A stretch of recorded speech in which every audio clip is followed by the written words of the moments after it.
बिस्मिल्लाहिर्रहमानिर्रहीम अस्सलाम वालेकुम। Welcome back to my YouTube channel. क्या हाल है सबका?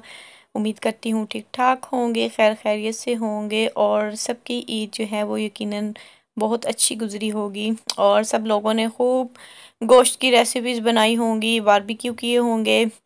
तो मैंने सोचा क्यों ना अभी जो है गोश्त खा खा के तो आप लोग बहुत तंग आ चुके होंगे, तो क्यों ना कुछ सब्ज़ी बनाई जाए। तो मैं बना रही हूँ आज बैंगन का भरता। सबसे पहले आपने बैंगन जो है उनको धो के अच्छी तरह से तो अपने स्टोव पे इनको जला लेना है। जब ये अच्छी तरह से गल जाएं तो इनको एक प्लेट में निकाल लें। इसको चिमटे की मदद से इनकी साइज़ जो है वो चेंज करते रहना है। हमने चारों तरफ से इनको गलाना है। जब गल जाएं अच्छी तरह से, इस तरह बिल्कुल सॉफ्ट हो जाएं, तो इनको एक प्लेट में निकाल लें और एक कढ़ाई में या किसी पॉट में आप 1 कप के बराबर तेल जो है वो ऐड कर लें और इसमें प्याज शामिल कर दें जो कि बारीक काट के रखे हूँ। प्याज़ों को 1 से 2 मिनट के लिए हिला लें।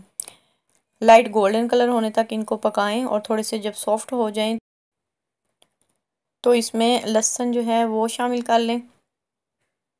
लहसुन शामिल करके इसको थोड़ा सा लहसुन को भी गोल्डन कलर आने तक इसको थोड़ा सा भूनें अच्छी तरह से। जब प्याज और लहसुन का इस तरह का गोल्डन कलर निकल आए तो इसमें थोड़ा सा पानी शामिल करें। अभी हम इसमें मसाला जार डालेंगे। मसाले में 1 से 1.5 चम्मच जो है मैंने डाला है नमक।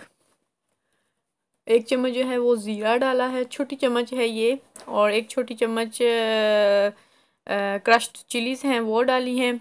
लाल लाल मिर्च कुटी हुई यानी कि, और आधा चम्मच हल्दी।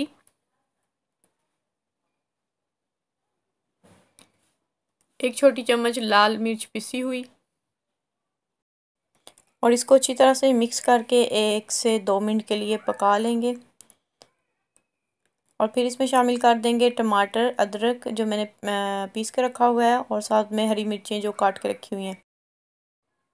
अब इसको अच्छी तरह से हिला के और इसको कवर कर देंगे ताकि जो टमाटरों का पानी वगैरह है उसमें ये अच्छी तरह से गल जाए। और दूसरी तरफ जो है हम बैंगन को पील ऑफ कर लेंगे।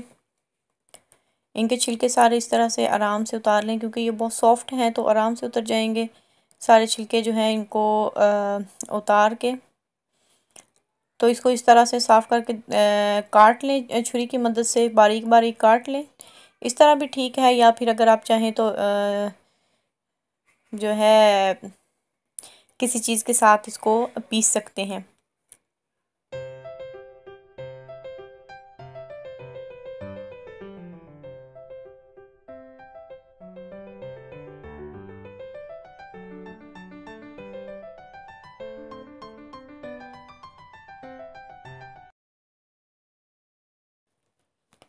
मसाला जो है वो हमारा ऑलमोस्ट गल चुका है सारा और तैयार हो चुका है।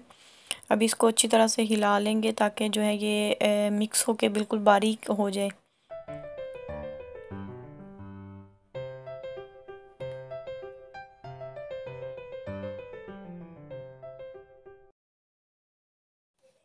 अभी मैं इसमें शामिल कर रही हूँ आधा चम्मच काली मिर्च पिसी हुई। ये स्टार्टिंग में जो है वो पूरे मसालों के साथ में इसको ऐड नहीं करती है। जब मसाला ये तैयार हो जाए, यहाँ तक इस स्टेज तक आ जाए, तो मैं यहाँ पे काली मिर्च शामिल करती हूँ। अभी मैंने इसमें शामिल कर लिया है 2 चम्मच दही। दही का इस्तेमाल जो है वो सारे ही खानों में लाजमी करना चाहिए जिनमें मतलब यूज़ होता है। इससे एक तो फ्लेवर बहुत अच्छा आता है, दूसरा जो है मसालों की जो गर्म तासीर होती है वो कम हो जाती है। तो अभी हम इसको फिर से ढककर 1 से 2 मिनट के लिए पकाएंगे दही, ताकि जो है वो अच्छी तरह से उसमें मिक्स हो जाए। अभी हम इसको हिला लेंगे अच्छी तरह। अभी इसमें शामिल कर देंगे बैंगन जो कि पीस के रखे हुए हैं, और बैंगन को भी डाल के इसको फिर से मिक्स करेंगे ताकि मसाले में अच्छी तरह से यकजान हो जाए। अब अच्छी तरह से हिला के इसको कवर करके 5 से 6 मिनट के लिए पकाएंगे लो फ्लेम पे।